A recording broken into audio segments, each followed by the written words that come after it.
Gandhinagar school satellite જે છે તેને ગુજરાતી અને અંગ્રેજી બંને મીડિયમ માટે 1-1 લાખ રૂપિયાનો દંડ આપવામાં આવેલો છે.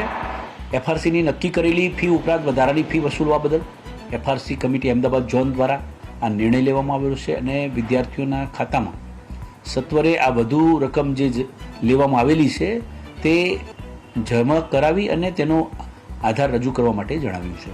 સાથે સેન્ટ ઝેવિયર્સ લોયોલા સ્કૂલ જેના પ્રાથમિક વિભાગને એની 40% જેટલો ફીમાં ઘટાડો. ગાંધીનગર સ્કૂલ સેટેલાઇટ જે છે તેને ગુજરાતી અને અંગ્રેજી બંને મીડિયમ માટે 1-1 લાખ રૂપિયાનો દંડ આપવામાં આવેલો છે.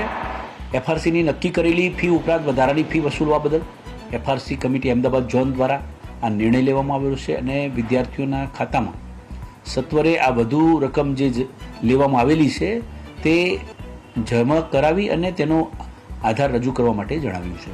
સાથે સેન્ટ ઝેવિયર્સ લોયોલા સ્કૂલ જેના પ્રાથમિક વિભાગને એની 40% જેટલો ફીમાં ઘટાડો.